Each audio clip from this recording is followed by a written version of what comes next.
So hello students, welcome to GRMS academy once again. ठीक है, क्या देख लिया? ट्राइंगल चैप्टर देख लिया ना। यही तो सबसे बड़ी मुसीबत है ना। 10th class, 9th class, 8th class, 7th class, 6th class, सारे क्लास के लिए ये चैप्टर, मैं ये कह देता हूँ कि ज्योमेट्री पूरा ही आफत है ना। तो देखो, बात आप ये समझो कि ये सिर्फ एक बात मैं आपको एट द लास्ट बताऊंगा, आगे आने वाली वीडियो में एक बात बताऊंगा आपको, तो आपको सुन के बहुत अच्छा लगेगा। ठीक है, बट फिलहाल आप ये समझो कि ये चैप्टर डिफिकल्ट क्यों माना जा रहा है। ट्राइंगल को लेके इतने सारे वाइब्स हैं, इतने सारी बातें निकल के आती है कि ट्राइंगल या कोई भी आपका सर्कल, कोई भी ज्योमेट्री का एक चैप्टर, क्वाड्रिलेटरल उठा लो, इन सब के डिफिकल्ट होने की कंडीशन क्या है आज मैं आपको ये बता देता हूँ। आप सबसे पहले ना अपने माइंड सेट को सेट कर लो, क्योंकि देखो माइंड सेट से ही चीजें हैं। आप अगर किसी को डिफिकल्ट सोचोगे तो वो आपके लिए डिफिकल्ट ही रिप्रेजेंट होगा। अदरवाइज अगर आप उसे इजी कंसीडर करोगे तो आप उसे इजी ही कंसीडर करके उसे सॉल्व करोगे। तो मैं आपको ये बताता हूँ, देखो क्लास 6th में ट्राइंगल, क्लास 7th में ट्राइंगल, क्लास 8th में ट्राइंगल, क्लास 9th में, क्लास 10th में, क्लास 11th में, क्लास 12th में, हर क्लास में ट्राइंगल चैप्टर कहीं ना कहीं निकल के बाहर आता है, किसी न किसी टॉपिक से रिलेट कर लेता है। ठीक है, और हमें वहां पे दिक्कत आ जाती है। तो मैं आपको एक बात बताता हूँ, ट्राइंगल ये ज्योमेट्री का कोई भी चैप्टर डायरेक्ट बीच से पकड़ने वाली चीजें नहीं है कि आप कहीं किसी भी क्लास के बीच से पकड़ लोगे और उसको आप सॉल्व कर दोगे। ये दिस इज नॉट पॉसिबल। अगर आपको ट्राइंगल या ज्योमेट्री का कोई भी चैप्टर आपको बहुत आसानी से समझना है, उस पर काम करना है, तो सबसे पहला काम आपको ये करना पड़ेगा। तो अगर सही तरीके से नहीं पढ़ रहे हैं, 7th क्लास को अगर सही तरीके से हम ज्योमेट्री नहीं पढ़ रहे हैं, 8th क्लास में नहीं पढ़ रहे हैं, और हम सोचेंगे कि 10th में पढ़ ले, तो थोड़ा सा तो डिफिकल्ट आपको लगना ही लगना है। क्योंकि ये देखो, टोटल आपको ये बात समझना पड़ेगा कि अलजेब्रा और ये ज्योमेट्री में डिफरेंस क्या है। उसमें कहीं ना कहीं न्यूमेरिक चीजें दिख जाती है, हमें न्यूमेरिकल दिख जाते हैं, हमें नंबर्स दिख जाते हैं, और नंबर्स के चारों तरफ हम घिरे हुए रहते हैं। लेकिन ये क्यों डिफिकल्ट आने लगता है हमारे पास? क्योंकि ये हमारे पास क्या थ्योरेटिकल पार्ट है, इसमें थ्योरी है, इसकी प्रॉपर्टीज हैं, सबकी प्रॉपर्टीज आपको बना के रखनी पड़ेगी। अगर आप किसी भी ज्योमेट्री के किसी भी चैप्टर को आप ज्योमेट्री के डील करते हो, तो आपको उससे रिलेटेड पीछे की बातें भी आपको पता होनी चाहिए, क्योंकि कब किस क्वेश्चन में कौन सा प्रॉपर्टी लग जाता है ये कहना मुश्किल है। ठीक है, तो ये सारी प्रॉपर्टी आपको पता होनी चाहिए। प्रॉपर्टी ना पता होने की वजह से ही हमें क्या डिफिकल्टी फेस करनी पड़ती है। ठीक है, तो मैं आज का लेक्चर जो ये देने वाला हूँ, इसमें मैं पीछे की बातें भी रिलेट करूंगा बहुत तरीके से आपको, तब जाके आप बहुत अच्छे से इसे समझ पाएंगे। और इस कॉन्सेप्ट, इस लेक्चर के बाद आपको ट्राइंगल कहीं ना कहीं थोड़ा सा इजिएस्ट फॉर्म में लगेगा ही लगेगा, आप लोग देख लेना। ठीक है, ये तो आप लोग कमेंट में मुझे बताना कि यस सर, हमें कहीं ना कहीं थोड़ा सा अच्छा लग रहा है इस चैप्टर को लेके। ठीक है, तो मैं आपको बहुत इजीएस्ट वे में समझाने की कोशिश कर रहा हूं यहाँ पे। देखो, तो सबसे पहला काम क्या है, देखो मैंने ये पे लिख रखा है difference between congruent and similar. मैं अभी अगले लेक्चर में आपके जस्ट इसके बाद ही, जो हम ये समझने के बाद जो समझेंगे, उसमें मैं आपको बताऊंगा कॉन्ग्रुएंस और सिमिलरिटी में डिफरेंस क्या है। क्लास 9th में हमने क्या पढ़ा था, क्लास 10th में हमने क्या पढ़ा था, ये सारी बातें पढ़ेंगे हम। ठीक है, अब तो ट्राइंगल चैप्टर के बहुत सारे टॉपिक्स कम हो चुके हैं, है ना। अब देखो, मैंने सबसे पहला काम क्या करा है, सबसे पहला काम mind map. This is very important thing. कहते हैं कि अगर डेस्टिनेशन का पता हो ना तो सफर आसान हो जाता है। क्या कहा है मैंने, कि अगर डेस्टिनेशन का पता चल जाए कि मेरा डेस्टिनेशन ये है, तो सफर आसान हो जाता है। तो इसलिए सफर को आसान बनाने के लिए डेस्टिनेशन का होना जरूरी है। तो इसलिए मैंने माइंड मैप पहले डिस्कस करना है हमें। माइंड मैप से हमें ये पता चल जाएगा हमें क्या पढ़ना है इसमें। ठीक है, क्या क्या चीजों पे ध्यान देना, किस किस टॉपिक पे ज्यादा क्वेश्चंस बनने वाले हैं, किस किस टॉपिक पे कौन सा कॉन्सेप्ट इस्तेमाल होगा, तो वो सारी बातें हम यहाँ से देख लेंगे इससे। तो सबसे पहले हमने क्या देखा, ये देखो हमारे पास क्या 6.1 का मैंने इंट्रोडक्शन लिख रखा है। ठीक है, तो अब जो ट्राइंगल चैप्टर में क्लास 10th में ट्राइंगल चैप्टर में जो दिया वो 3 एक्सरसाइज दे रखी है। 3, पहले 5 एक्सरसाइज थे, अब वो रिड्यूस होके 3 एक्सरसाइज में आ गया, 6.1, 6.2 एंड 6.3। तो बहुत आसान कर दिया गया, खुद ही आसान कर दिया गया चीज। फिर भी अगर आप इसको डिफिकल्टी की तरह इसे अगर देखते हो डिफिकल्ट फॉर्म में, तो फिर कहीं ना कहीं प्रॉब्लम से आपको इसके साथ वक्त बिताना पड़ेगा। ठीक है, तो आइए शुरू करते हैं। तो शुरू कर लेते हैं जल्दी से। क्या है यहाँ पे, माइंड मैप। माइंड मैप में मैंने क्या लिखा है, डेस्टिनेशन। कहीं ना कहीं माइंड मैप हमें क्या दिखाता है, डेस्टिनेशन दिखा देता है कि हमें यहाँ तक सफर करना है। आगे बढ़ते हैं। तो मैंने क्या कहा कि हमारे पास सबसे पहले क्या 6.1 में हमें क्या जानना है, 6.1 में हमें क्या पढ़ना है। जो हमारे पास 6.1 के एक्सरसाइज के बहुत आसानी से क्वेश्चन हो जाएंगे। और मैं आपको बता देता हूँ, 6.1 का इंट्रोडक्शन कराते ही आपके एक्सरसाइज आपके हाथ में आ जाएंगे, सारे सॉल्यूशंस आपको मिल जाएंगे। देखो यहाँ पे 6.1 में हमें क्या करना है, basic knowledge on similarity. Similarity के बेसिक नॉलेज पे बात करना, बेसिक कॉन्सेप्ट है, हमें बहुत बड़ा लेवल पे नहीं ले जाना इसको, बिल्कुल नहीं, क्योंकि डिफिकल्ट कहीं ना कहीं हम भी बना रहे हैं चीजों को। हम का मतलब कि टीचर्स भी कहीं ना कहीं इसको डिफिकल्ट बना रहे हैं, क्योंकि बच्चे को सबसे पहले इन्वॉल्व करना जरूरी है। जब तक इन्वॉल्व नहीं होगा ना वो उस टॉपिक में, और इन्वॉल्व करने के लिए उसे ये दिखाना पड़ेगा कि ये बहुत आसान है, आप आओ इसे देखो। उसके बाद धीरे धीरे अगर वो इन्वॉल्व हो गया ना, वो खुद ही चीजों को समझना शुरू कर देगा। तो सबसे पहले बेसिक नॉलेज ऑन सिमिलरिटी, हम देखेंगे कि सिमिलरिटी क्या है ना, कौन से फिगर पे कैसे बिहेव करता है, वो सारी बातें हम देखेंगे अभी, ठीक है। 6.2, तो ये तो हमारे बेसिक नॉलेज में क्लियर है। 6.2 में जो इंपॉर्टेंट है, वेरी वेरी इंपॉर्टेंट, कम से कम 10 साल पूछा गया है, वो है सबसे पहला हमारे पास थ्योरम्स। क्या है? थ्योरम्स। थ्योरम्स, 2 थ्योरम्स है। 6.2 एक्सरसाइज को करने के लिए 2 थ्योरम्स का इस्तेमाल करना है। मैंने क्या लिखा, देखो, question based on converse of BPT और बेसिक प्रोपोर्शनैलिटी थ्योरम और थेल्स थ्योरम। तो मेरी बात को समझना आप, 6.2 में जितने भी क्वेश्चंस हैं उन सारे क्वेश्चंस में 2 चीजों का इस्तेमाल हो रहा है। वो पहली चीज है हमारे पास 6.1 थ्योरम, जिसका नाम है, बहुत इसको तो 11 मुल्कों के टीचर्स डिफाइन करने में लगे हुए हैं ना, पुलिस नहीं, टीचर्स। तो बेसिक प्रोपोर्शनैलिटी थ्योरम और थेल्स थ्योरम। तो बेसिक प्रोपोर्शनैलिटी थ्योरम, देखो, जब भी थ्योरम, एक बात ध्यान रखना, थ्योरम पता है क्या होता है? थ्योरम की बात करें ना तो आप ये समझ जाइएगा कि ये एक तरीके से यूनिवर्सल ट्रूथ है, ये हो जाएगा, ये होगा, हमें मानना पड़ेगा। जैसे 2 + 2 4 है, आप ऑब्जेक्शन तो नहीं करते हो अगर मैं कहता हूँ कि 2 + 2 4 होता है, ये कोई भी कहता है 2 + 2 4 होता है, तो आप ये क्या होता है, ये यूनिवर्सल ट्रूथ हो गया है कि हाँ 2 + 2 4 ही होता है। उसी तरीके से थ्योरम भी है।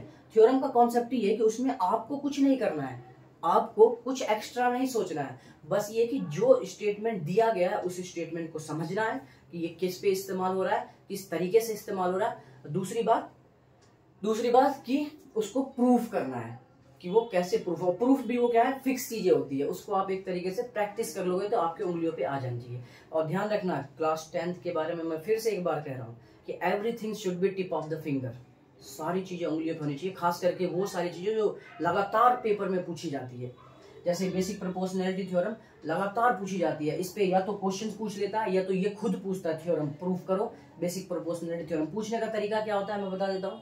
सबसे पहले तरीके से ये पूछता है कि डायरेक्ट लिख देता है कि स्टेट एंड प्रूफ। क्वेश्चन पूछने का तरीका मैं बता रहा हूँ कि क्वेश्चन में सीधा आ जाएगा state and proof basic proportionality theorem. पहले तो इस तरीके से पूछ लेता है, ठीक है। दूसरा तरीका क्या इस्तेमाल करता है कि state and proof Thales theorem. इसका नाम थेल्स थ्योरम भी है क्योंकि थेल्स नाम के मैथमेटिशियन ने इसे दिया था, ठीक है। तो क्या है, थेल्स थ्योरम भी इसको बोला जाता है। अच्छा, तो सबसे पहली बात क्या है इसका, और ये 2 तरीके से पूछ लिया। तीसरे तरीके से भी ये पूछता है कि आपको बेसिक प्रोपोर्शनैलिटी थ्योरम का स्टेटमेंट दे देगा, डायरेक्ट स्टेटमेंट देगा, पूरा लिखा हुआ, कहेगा इसे प्रूफ करो। अगर आपको स्टेटमेंट याद है तो आप स्टेटमेंट पढ़ के बता दोगे कि ये क्या है, बेसिक प्रोपोर्शनैलिटी थ्योरम है, फिर उसको आप आसानी से प्रूफ कर लोगे, ठीक है।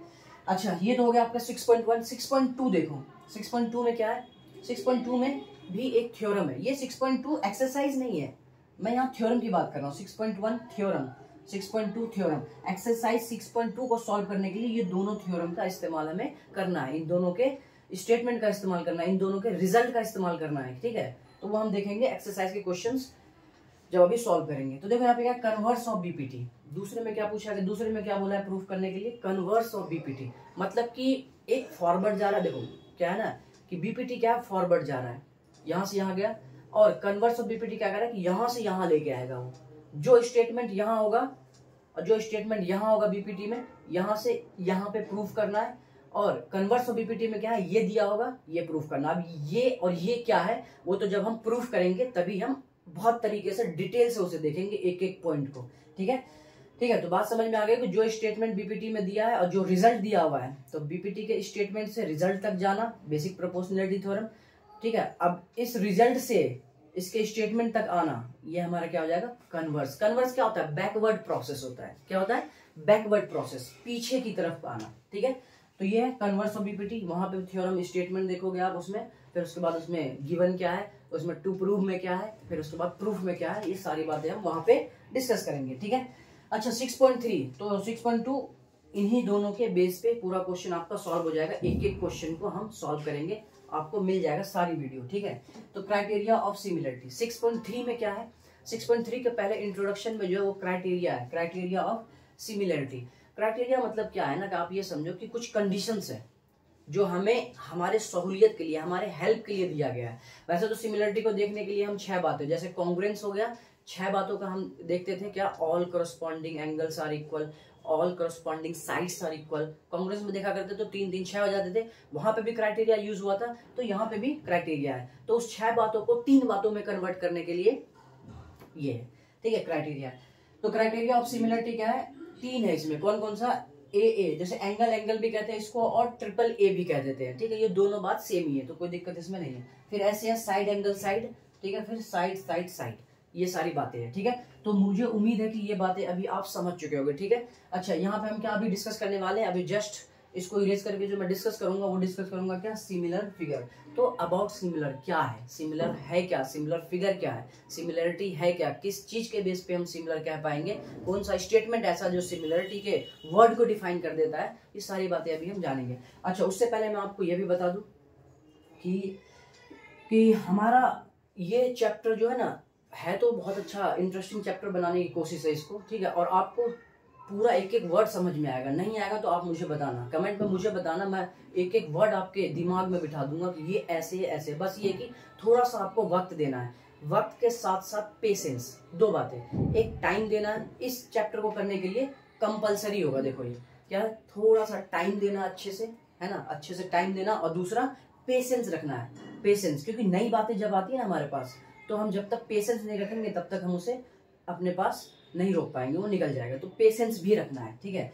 अच्छा, हमारे पास फॉर्मेट क्या है मैं आपको बता देता हूँ। सबसे पहला हमने क्या देखा, इंट्रोडक्शन 6.1 का पहले पार्ट में जो आएगा वो इंट्रोडक्शन आएगा टोटल कंप्लीट, ठीक है। दूसरे पार्ट में जो आएगा 6.1 का सॉल्यूशन आएगा, ठीक है। तीसरे पार्ट में जो आएगा आपके वो आएगा 6.2 का इंट्रोडक्शन आएगा। 6.2 के इंट्रोडक्शन में आपको ये दोनों theorem with explanation easiest form में मिल जाएगा, एकदम बहुत बेहतर तरीके के बातों के साथ, ठीक है। 6.2 आ जाएगा तीसरे पार्ट में, और चौथे पार्ट में आपको 6.2 के सॉल्यूशंस मिलेंगे। बहुत सारे क्वेश्चन है उसमें, तो इसलिए हम पार्ट बाय पार्ट करके देखेंगे, ठीक है। तो चौथे पार्ट में आपके पास क्या आ जाएगा, उसका सॉल्यूशन आ जाएगा 6.2 के। 5वें पार्ट में इसका इंट्रोडक्शन 6.3 का, और 6ठे पार्ट में 6.3 के सॉल्यूशन की बात करेंगे, ठीक है। तो इतनी सी बात आप लोग समझ पाए होंगे, क्लियर है यहाँ तक, आगे बढ़े, कोई दिक्कत नहीं। अब चलते हैं सिमिलरिटी का, अब हमारा सफर शुरू होता है सिमिलरिटी की तरफ। तो स्टूडेंट्स आइए बात करते हैं कौन सा, सिमिलर फिगर। सबसे पहले सिमिलर फिगर है ना, ट्राइंगल। क्लास 9th में भी चैप्टर का नाम ट्राइंगल ही था, और क्लास 10th में भी चैप्टर का नाम ट्राइंगल ही है। पता है बड़ी दिक्कत यही है, बच्चा यहाँ भी कंफ्यूज है कि वहां भी ट्राइंगल था, यहाँ भी ट्राइंगल है, तो दोनों तो सेम होना चाहिए ना। लेकिन ये है कि अब बुक में जिस तरीके से दिया हुआ है, तो हमें कहीं ना कहीं उस तरीके से ही काम करना पड़ेगा, ठीक है। तो क्लास 9 में ट्राइंगल के अंदर क्या पढ़ा हमने, क्लास 10 में ट्राइंगल के अंदर क्या पढ़ा हमने, ये थोड़ा सा एक्सटेंड किया गया है। क्लास 9 से थोड़ा सा एक्सटेंड किया गया क्लास 10 के ट्राइंगल को। क्या किया गया, देखो वहां हमने पढ़ा था कॉन्ग्रुएंस ट्राइंगल, ठीक है। यहाँ हम क्या पढ़ने वाले, सिमिलरिटी ऑफ ट्राइंगल, ठीक है। अच्छा, दोनों का वर्ड का मीनिंग क्या है अभी आपको पूरे तरीके से क्लियर हो जाएगा, बस मुझे आप 5 मिनट दे दो सही से। पहले हम इसको थोड़ा सा डिस्कस कर लेते हैं। देखो पहले हमें डिस्कस करना है क्या ना, पहले हमें डिस्कस करना सिमिलर फिगर। सिमिलर फिगर क्या होता है बाकी बाद में। देखो सिमिलर वर्ड जो है ना, ये यूनिवर्सल वर्ड हो सकता है, आप ये समझो यूनिवर्सल वर्ड है। कहने का मतलब ये कि ये हर जगह दिख सकता है, और हर जगह का मतलब ये है कि अगर मैं इनडायरेक्टली ये भी कह दूं, अगर मैं डायरेक्ट बात आपको ये समझा दूं कि सिमिलर ज्योमेट्री शेप्स, जितने भी ज्योमेट्री फिगर है ना हमारे आसपास में, वहीं पे कहीं ना कहीं सिमिलरिटी दिखती है, ठीक है। जैसे एग्जाम्पल लो कि सबसे पहले मैं आपको डेफिनेशन बोलता हूँ, ध्यान से सुनना। डेफिनेशन क्या सुनोगे, डेफिनेशन। जल्दी से मुझे कमेंट में ना डेफिनेशन की स्पेलिंग लिख के भेजना, देखता हूँ कौन कौन सही लिखता है। किसकी स्पेलिंग, डेफिनेशन की, ठीक है, मैं देखूंगा। चलो, तो सिमिलर फिगर क्या होता है, देखो कह रहा, ध्यान से सुनना। 2 ज्योमेट्रिकली फिगर, क्या बोला मैंने, 2 ज्योमेट्रिकली फिगर्स है ना, 2 ज्योमेट्रिकली फिगर्स जिसका क्या हो, शेप, जिसका क्या हो, सेम शेप हो, और सेम शेप हो, but need not to be same size, same size है ना। मैंने दो वर्ड यूज करा है, दो वर्ड, इन्हीं दो वर्ड पे दोनों कहानी है। कॉन्ग्रुएंस के भी यही दो वर्ड है और सिमिलर के भी यही दो वर्ड है। अब मुझे एक बात बता दो, सबसे पहले शेप क्या होता है और साइज क्या होता है, थोड़ा सा इस पे बात कर लेते हैं। देखो शेप, शेप दो वर्ड का ना, दो वर्ड का आंसर देता है, ध्यान से सुनना। दो वर्ड का शेप की बात अगर मैं बोलूं, अगर बोल दें कि क्या, क्या है ना, और कौन सा, इन दोनों वर्ड से निकल के जो आंसर आता है ना वो कहीं ना कहीं शेप में ही आता है। जैसे मैंने आपको बोला कि बताओ ये कौन सा, ये क्या है, आप कहोगे सर ये मार्कर है, ठीक है। अगर कौन सा शेप, कौन सा, देखो कौन सा शेप है, कौन सा है ना, कौन सा शेप है, कहोगे सर सिलेंडर है, ठीक है। अच्छा मैं यहाँ पे फिगर बना देता हूँ, मैंने कहा बताओ, बताओ ये क्या है, मैं पूछूंगा यही ना, क्या है ये, तो आप क्या बताओगे, रेक्टेंगल। अरे नहीं रेक्टेंगल तो नहीं है, ये तो गलत बात है। तो क्या बोलोगे, स्क्वायर। नहीं नहीं नहीं, नहीं ये भी गलत बात है, स्क्वायर भी नहीं होगा, स्क्वायर भी नहीं होगा। देखो हर इंसान हो या कोई चीज हो, उसको डिफाइन करता है उसकी प्रॉपर्टी, उसकी आइडेंटिटी। हमेशा ध्यान रखना आप, इंसान हम भी है, इंसान आप भी हो, बट हम दोनों की एक आइडेंटिटी है। वो आइडेंटिटी क्या है, वो आइडेंटिटी क्या है, आप स्टूडेंट हो, मैं टीचर हूँ, ठीक है, ये आइडेंटिटी है। तो हर इंसान को, हर चीज को, इस ब्रह्मांड में हर चीज को डिफाइन जो करता है उसकी आइडेंटिटी करता है, ठीक है। ये क्या है, अब भी आंसर नहीं आया, मैं बताता हूँ क्या है।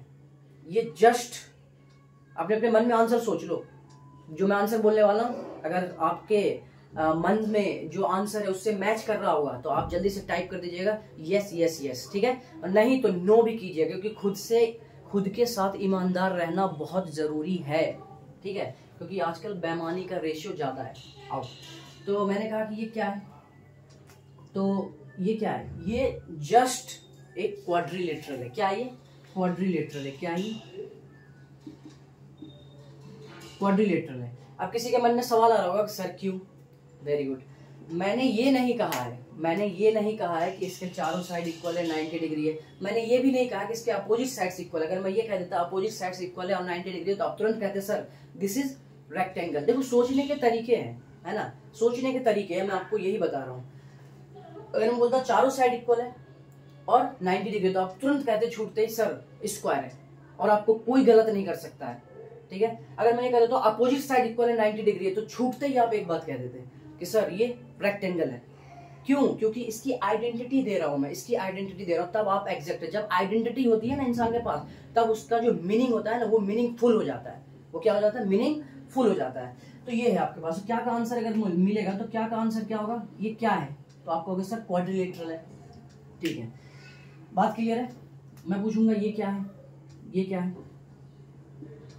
तो आप कहोगे सर ट्राइंगल है। तो जो आंसर आ रहा है ना वो क्या है, शेप है। तो ये क्या है, ट्राइंगल। ट्राइंगल हमारे पास क्या होगा फिर, ट्राइंगल क्या है, शेप है, क्या है, शेप है। क्वाड्रिलेटरल क्या होगा, क्वाड्रिलेटरल भी शेप होगा, क्या होगा, शेप होगा। तो ध्यान रखिएगा कौन सा और क्या, ये दोनों वर्ड शेप को बताता है। किसको बताता है, शेप को। कैसे पता करेंगे शेप कौन सा है, तो आप ये पूछ लो क्या है ये, तब भी आपको आंसर जो मिलेगा वो शेप होगा। कौन सा, तब भी आपका आंसर कहीं ना कहीं शेप में दे देगा, ठीक है। तो शेप आपको समझ में आ चुका होगा, है ना, शेप आपको समझ में आ चुका होगा कि हम दूर से भी देख के बता देते हैं कि हाँ ये हमारे पास शेप है, ठीक है। जैसे आप ये समझो कि आपके पास ये मैं पूछूंगी, ये बताओ बोर्ड का फ्रंट, मैं इसकी चौड़ाई की बात नहीं कर रहा, है ना, इसका फ्रंट क्या है, आपको अगर सर रेक्टेंगल है, अब तो आपको मानना पड़ेगा, है ना, मानना पड़ेगा, बिल्कुल मैं मानूंगा, क्योंकि जैसा कि आमने सामने इक्वल ही होगा, ये भी इक्वल होगा और ये 90 डिग्री का है, ठीक है। तो ये क्या हो जाएगा हमारे पास, बट ये होता है किसमें पता है, ये होता है, ध्यान रखिएगा, ये क्यूबॉइड फॉर्म में है, इसमें क्यूबॉइड में, बट हम अभी उसे इग्नोर कर रहे हैं थोड़ी देर के लिए। मैं सिर्फ फ्रंट की बात कर रहा हूँ, फ्रंट की, है ना, 2D शेप की। तो ये क्या है, ये हमारे पास क्या है, रेक्टेंगल। क्लियर है। अच्छा शेप समझ में आ गया कि अगर हम नाम दे देते हैं this is rectangle, this is square, this is rhombus, this is trapezium, ठीक है, तो ये हमारा क्या शेप। अब साइज क्या है, साइज क्या है, ये आंसर दे देता है कितना, कितने का आंसर अगर दे दे तो ये क्या हो जाता है हमारा साइज हो जाता है। साइज मतलब तो आपको समझ में आना चाहिए मेजरमेंट, क्या है मेजरमेंट, ठीक है। अगर मैं कहता हूं मैंने बनाया एक सर्कल, ठीक है, मैंने कहा ये, मैंने पूछा कि ये क्या है, आप कहोगे सर ये सर्कल है, हालांकि थोड़ा टेढ़ा बन गया, उसको माइंड मत करना, ये क्या है सर्कल है। अच्छा ठीक है सर्कल है, मैं कहूंगा कि बताओ कितने रेडियस का है, ये तो बोलोगे कितने, जैसे ही आपने यूज करा ना तो वो उसका साइज बता रहा है, तो हम कहेंगे सर 2 सेंटीमीटर रेडियस का सर्कल है ये। तो ये दोनों बात मिलके एक कंप्लीट शेप को, एक कंप्लीट इंफॉर्मेशन हमें दे देता है। तो क्लियर है ये बात, आप समझ चुके होंगे। तो हम सिमिलर फिगर को कैसे कंक्लूड करता हूं मैं, सिमिलर फिगर को हम कैसे डिफाइन करेंगे, सिमिलर फिगर को हम डिफाइन करेंगे, सिर्फ वर्ड कह रहा हूं सिमिलर, सिमिलर ट्राइंगल की बात नहीं कर रहा हूं, सिमिलर वर्ड हर एक शेप पे एप्लीकेबल हो जाएगा। जैसे सर्कल के लिए भी सिमिलर हो सकता है, ठीक है, आपका रेक्टेंगल सिमिलर हो सकता है, आपका स्क्वायर सिमिलर हो सकता है, तो ये सारी चीजें क्या है सिमिलरिटी को बता देता है। क्लियर है, क्लियर है ये बात, बोल दो हाँ एक बार, ठीक है। अच्छा हमें पढ़ना क्या है, हमें पढ़ना इस चैप्टर में, हमें तो रेक्टेंगल पे जाना ही नहीं, क्वाड्रिलेटरल पे तो जाना ही नहीं है, सर्कल पे जाना ही नहीं है ना, हमें इस चैप्टर में जो पढ़ना है, जिसपे फोकस दिलवाया गया है वो है ट्राइंगल। क्या है ट्राइंगल, तो ट्राइंगल में क्या देख के हम कहेंगे उसी को एक्सटेंड करना है हमें, कि ट्राइंगल में क्या हमें क्या पढ़ना, शेप समझ में आ गया। मैं फिर से एक बार रिपीट कर देता हूँ कि सिमिलर फिगर कब होता है, when two geometrically figures are said to be, सुन रहे हो आप, two geometrically figure are said to be similar if they have same shape but need not to be same size। Same shape हो but ये जरूरी नहीं है कि same size भी हो, तो हम उसको क्या कह देंगे, उसको हम कह देंगे सिमिलर फिगर। क्या कहेंगे सिमिलर फिगर। अब टू ज्योमेट्रिकली फिगर बोला है ना, अगर मैंने टू ज्योमेट्रिकली फिगर में वो सारे फिगर आ गए जितने भी फिगर हैं, सर्कल रेक्टेंगल ट्रायंगल, जिस तरीके से मैं बोल रहा हूँ, तो सब के लिए ये क्या है सब के लिए। अच्छा अब आते हैं सिमिलैरिटी ऑफ ट्रायंगल, ठीक है, सिमिलैरिटी ऑफ ट्रायंगल, इसको देखते हैं। चलिए आइए इसको समझ लेते हैं अच्छे से। आइए स्टूडेंट्स कुछ एग्जांपल्स देख लेते हैं ना, कुछ एग्जांपल सिमिलर फिगर के। जैसे हमने क्या बनाया, ये रहा दो सर्कल बना लिया, देखो इन दोनों का क्या शेप सेम है, इन दोनों का क्या है शेप सेम है ना, इनका क्या शेप सेम है। क्यों सेम है, अगर मैं पूछूं ये क्या है तो आप सीधा कहोगे सर सर्कल है, ठीक है, शेप सेम हो गया। मैं कहूंगा ये क्या है, कहोगे सर सर्कल है, तो दोनों का नाम सेम पड़ रहा है, जिसका मतलब क्या शेप सेम है। और साइज की बात करें तो ये हमारे पास 3 सेंटीमीटर का रेडियस है, ये हमारे पास 2 सेंटीमीटर का रेडियस है, तो इसका मतलब इनका साइज सेम नहीं है, इनका साइज नॉट सेम है ना, नॉट सेम साइज इसका सेम नहीं है। इसमें पूछूंगा बताओ ये क्या है, तो आप कहोगे सर ट्राइंगल है। मैं पूछूंगा ये क्या है, तो आप कहोगे सर ट्राइंगल है, ठीक है। देखो बहुत बेसिक सी बातें आपको दिमाग में स्टोर करके रखना है, ठीक है। ज्योमेट्री है, मैं बार बार कह रहा हूँ कि ये छोटी छोटी बातें ना आपको आगे हेल्प कर देती है, कॉन्फिडेंस दे देती है कि हाँ मुझे समझना है। तो सर ये ट्राइंगल है, तो सर ये भी क्या है ट्राइंगल है। तो एक बात तो समझ में आ रही है कि सर शेप सेम है बट साइज सेम नहीं है ना, नॉट सेम साइज है ना, साइज सेम नहीं है बट शेप क्या है सेम है, तो ये क्या है सिमिलर है, ठीक है। इतनी सी बात क्लियर है। अब आइए जरा बात करते हैं, हमारे मेन फोकस जो दिया गया चैप्टर में वो क्या है आ चुका है। ये तो हमारा पूरा बेसिक फाउंडेशन था, बेसिक फंडामेंटल था, बस हमें जानना था। अब आ जाओ टॉपिक पे, ये क्या कह रहा है देखो, सिमिलरिटी ऑफ ट्राइंगल, कोई भी ट्राइंगल है ना। अच्छा सिमिलर होने के लिए कितने ट्राइंगल की जरूरत है, कम से कम 2 है ना, 2 ट्राइंगल, ठीक है। हम यहाँ क्या लिखेंगे 2, देखो डेफिनेशन आपको याद रखना पड़ेगा, डेफिनेशन से ही आपके क्वेश्चन सॉल्व हो जाएंगे। 2 triangles are said to be similar if 2 बातों पे, इनकी जो कंडीशन है ना, इनकी जो सिमिलर होने की कंडीशन है 2 बातों पे टिकी हुई है। अच्छा 2 बातें कौन सी, देखो ये तो आपका कॉमन सेंस काम कर देना चाहिए अभी तक, क्योंकि आप 6th क्लास से पढ़ रहे हो है ना, 6th पढ़ा, 7th 8th 9th 10th 5 साल, ये 5वां साल चल रहा है ना, तो इसमें तो आपको कॉमन सेंस पता चल जाएगा कि सर आप जो 2 बातों पे कह रहे हो ना, वो 2 बात क्या कहोगे। ट्राइंगल में होता ही क्या है, क्या होता है बताओ। ट्राइंगल में सर 2 ही चीजें तो दिखती है हमें, पहला एंगल और दूसरा मेरा ट्रायंगल के लेक्चर में ना जो डला हुआ उसके इंट्रोडक्शन में, क्लास 9 के इंट्रोडक्शन में ट्रायंगल में आप जाके देखना, उसमें मैंने पूरा डिटेल एक एक वर्ड बताया। ट्रायंगल का मतलब ये दो बातों पे डिपेंड कर रहा है। पहला ट्रायंगल जो है हमारे पास, इसके अंदर क्या क्या है, क्या सर इसके अंदर हमारे पास है साइड्स है और दूसरा क्या है, एंगल्स है। दो ही चीज तो है, तो दो ही चीजों के बारे में तो बात करेंगे, दो ही चीज है ना, तो दो चीजों के बारे में बात करेंगे। और सेम कहानी, यही सारी कहानी यहाँ भी आ रही है, बस थोड़ा सा चीजों को वर्ड में लिख दिया गया, इसलिए आप लोगों के लिए थोड़ा सा लग रहा है कि बड़ा है। तो मैंने क्या कहा कि two triangles are said to be similar if पहली बार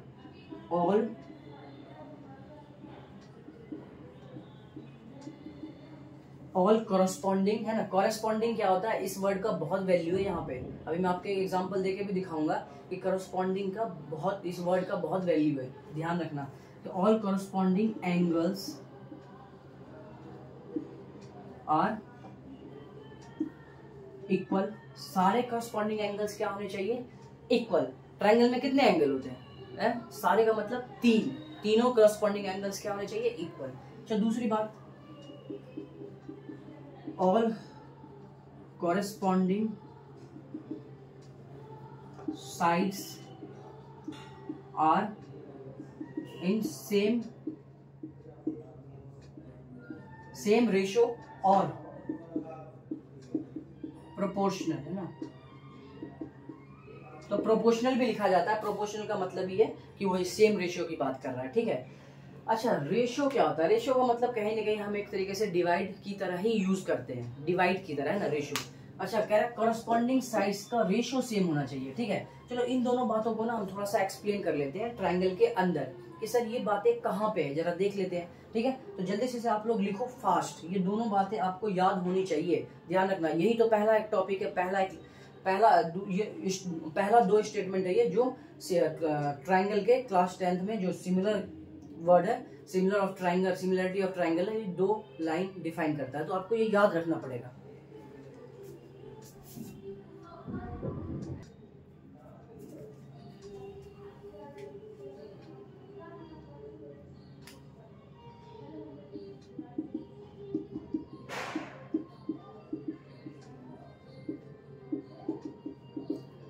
ठीक है, तो ये मिट गया था थोड़ा सा। चलो आप देखो दो ट्रायंगल है, ये सिमिलर कब होता है, मैंने तो लिख ही दिया। सिमिलर कब होगा ये, जब दो कंडीशन देखते हैं। कौन से दो कंडीशंस के, all corresponding angles are equal. देखो अगर हम कहते हैं ए एंगल के कॉरेस्पॉन्डिंग में, ए एंगल के कॉरेस्पॉन्डिंग में कौन सा है, ये वाला पी, बी का क्यू, सी का आर, तो ये सारे कॉरेस्पॉन्डिंग। अगर हम कहते हैं कि मान लो ए के कॉरेस्पॉन्डिंग में कौन सा एंगल होगा, तो जो इसके इक्वल होगा दूसरे ट्रायंगल में वही उसका कॉरेस्पॉन्डिंग एंगल होगा। क्या बोला मैंने कि जो इक्वल एंगल होगा दूसरे ट्रायंगल में वही उसका क्या होगा, कॉरेस्पॉन्डिंग एंगल होगा। तो देखो यहाँ पे एंगल बी के इक्वल में कौन सा, क्यू, तो बी का कॉरेस्पॉन्डिंग एंगल कौन सा है, क्यू। अच्छा, एंगल सी के इक्वल कौन सा एंगल है, आर, तो सी के कॉरेस्पॉन्डिंग एंगल कौन से होंगे, आर होंगे, ठीक है। तो इसको लिखते कैसे, एक तरीके से ये देख लो कॉरेस्पॉन्डिंग का, कि एंगल ए जो है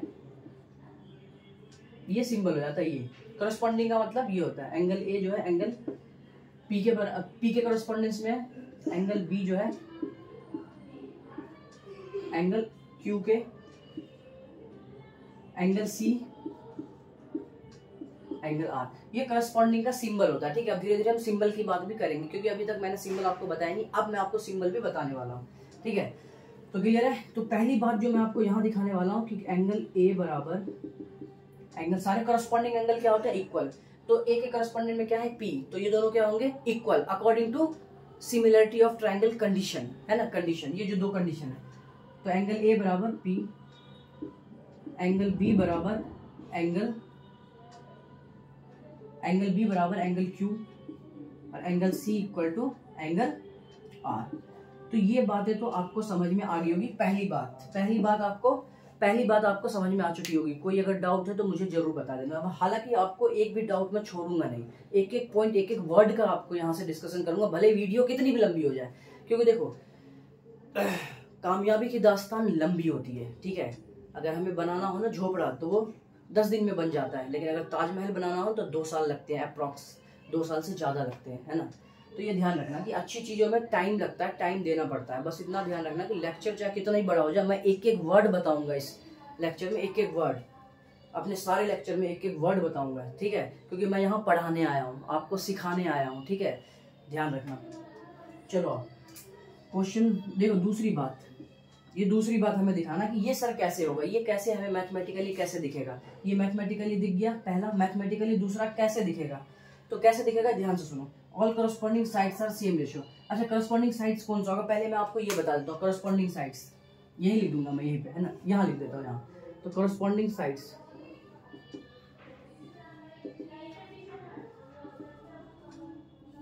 करस्पॉन्डिंग साइड्स देखो, ये साइड इसके बराबर, ये साइड इसके बराबर है, और ये साइड इसके बराबर है। अगर ऐसा कुछ दिखे, मैंने अगर इक्वल दिखा दिया, तो मैं कहूंगा ए बी के करस्पॉन्डेंस में कौन सा होगा, ए बी के इक्वल जो दूसरे ट्राइंगल में होगा वही उसका करस्पॉन्डिंग साइड होगा। बात क्लियर है, सेम ट्राइंगल की तरह ले रहे हैं, बट इसका क्या लेना है, हमें रेशियो लेना है। क्या लेना है, रेशियो लेना है, रेशियो। तो देखो यहाँ पे, तो A B upon P Q, ये है ratio. A B upon P Q क्या है, रेशियो है। बात समझ में आई, ए बी और पी क्यू का रेशियो क्या है, A B upon P Q. दूसरा देखना, ये बराबर कहना ना, और सेम रेशियो में B C upon Q R. उसके बाद ए सी अपॉन, ए सी के बता दो जल्दी से, ए सी के करस्पॉन्डेंस में कौन सा होगा, ए सी के करस्पॉन्डेंस में पी आर, ठीक है। ये आपका दूसरा कंडीशन यहाँ लिख दिया मैंने, ठीक है, दूसरा कंडीशन मैंने यहाँ लिख दिया। चलो यहाँ पे भी लिख देता हूँ यही बात, A B upon P Q equal to B C upon Q R equal to A C upon P R. ये है दूसरे वाले लाइन का मतलब, ये है। तो बात आपको समझ में आ चुकी होगी। तो कहने का सीधा मतलब पता है क्या निकल रहा है कि सर एक बात बताओ कि करस्पॉन्डिंग, आपने साइड यहाँ लिखा नहीं, लिख दो जरा, एक बार लिख दो, एक बार करस्पॉन्डिंग साइड्स लिख दो, ठीक है, लिख देते हैं। तो ए बी के करस्पॉन्डेंस में क्या लिखोगे आप, पी क्यू, देखो सिंबल डाला है, और यहाँ पे बी सी के करस्पॉन्डेंस में क्यू आर, और ए सी के करस्पॉन्डेंस में क्या है, पी आर। तो ये क्या है, इसके करस्पॉन्डिंग साइड्स, ये क्या है, इसके करस्पॉन्डिंग साइड्स, क्लियर है। तो ये अगर ये 6 की 6 बातें, कितनी बातें हो गई, ये 3 यहाँ 3 यहाँ, 6 बातें टोटल। अगर 6 बातें देखें तब जाके हम कह सकते हैं दोनों ट्रायंगल क्या है, सिमिलर। अच्छा, अब सिमिलर का सिंबल देखो, सिमिलर को ये लहर मार रहा है, लहर। अब एक ही बात, डांस का स्टेप भी है ना। तो ये सिमिलर का सिंबल है ना, सिंबल ऑफ सिमिलरिटी है ना, सिंबल ऑफ सिमिलरिटी ये है, ठीक है। तो ये बात आपको समझ में आ गई। अगर ये सारी बातें अगर आपको दिख जाती है तो आप क्या कहोगे, दिस इज सिमिलर ट्राइंगल। दोनों क्या है, सिमिलर ट्राइंगल। चलिए अब चलते हैं हम अपने इस टॉपिक पे, दूसरे टॉपिक है। डिफरेंस बता देता हूँ, क्लास 9th में और क्लास 10th के ट्राइंगल में क्या डिफरेंस है, ये आप समझ लोगे कि आपके दिमाग में ना ये ब्लॉक हो जाएगा, आप इसे चाह के भी भूल नहीं पाओगे, क्लियर है। चलिए तो जिगजैग अगले लेक्चर की तरफ चलते हैं। तो आइए स्टूडेंट्स समझ लेते हैं कि डिफरेंस क्या रहा है क्लास 10th और क्लास 9th के ट्राइंगल में, है ना। देखो अभी मैंने बताया था कि 2 बातें बताई थी, ठीक है। क्या बातें बताई थी, पहली बात मैंने क्या बता दी थी कि all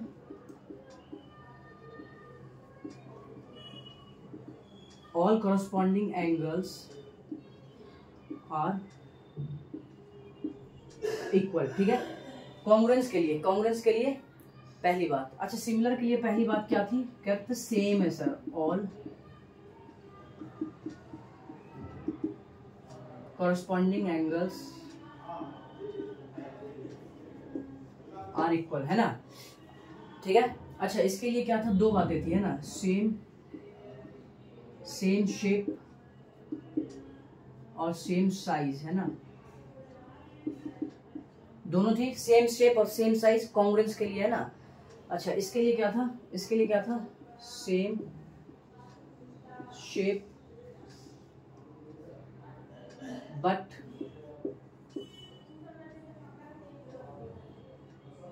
not need to be same size, but ये जरूरी नहीं है कि साइज भी सेम हो, ठीक है। ये क्लियर है। पहली बात दोनों की याद रखने के लिए आपको बहुत अच्छा एक कनेक्शन मिल गया है कि क्लास 9th और 10th की दोनों की एक बातें तो कॉमन है, तो दोनों याद रहेगी आपको, ठीक है। दूसरी बात देखो कहाँ चेंज होता है, दूसरी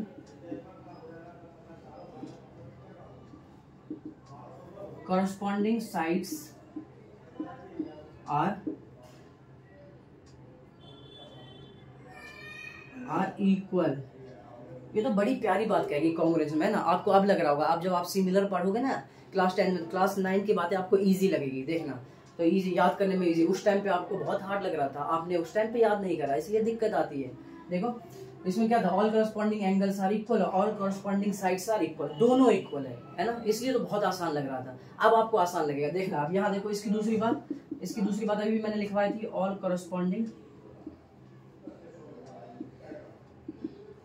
corresponding sides are in same ratio और proportional, ठीक है। तो डिफरेंस कहाँ आया सर, साइड्स में डिफरेंस आया, किसमें, साइड्स में। मार्क कर लो इसको, मार्क कर लो साइड्स में, ठीक है। ये रहा, मैंने बना दिया स्टार, आप भूलोगे नहीं, मैंने आपको कहा ना मैं आपको भूलने नहीं दूंगा, आप लिख लो इस बात को, मैं आपको एक भी स्टेटमेंट मेन टॉपिक भूलने नहीं दूंगा। वैसे ही आपको बीपीटी ऐसे रटवा दूंगा ना, मैं यहीं से रटवा दूंगा, आप ये ध्यान रखना, मैं यहीं से आपके दिमाग में ठोक दूंगा और आप भूल नहीं पाओगे। जैसे आपको ये देखो, all corresponding sides are equal, all corresponding sides are in same ratio, दोनों बातों में एक बातों का डिफरेंस है साइड्स में, किसमें, साइड्स में। क्लियर है यहाँ तक, बहुत क्लियर है, कोई दिक्कत नहीं है, ठीक है। ये सिंबल है किसका, सिमिलर का, ये सिंबल किसका है, कॉन्ग्रुएंस का, किसका, कॉन्ग्रुएंस का। अच्छा और क्या है बात है, नोट में लिख देता हूं मैं एक बात आपको। अच्छा बाकी बातें तो इसमें क्या है कि इन दोनों का मतलब आपको पता ही है कि एंगल ए बराबर होगा एंगल पी के, एंगल बी बराबर होगा एंगल क्यू के, एंगल सी बराबर होगा एंगल आर के, ठीक है। ये सिंबल दे देते हैं, ठीक है। एंगल एन बराबर होगा एंगल ई के, एम डी के, ओ एफ के, क्लियर है। इसमें भी सिंबल डाल, क्लियर है। अच्छा इसको लिखेंगे कैसे, एक बार देखो, ट्राइंगल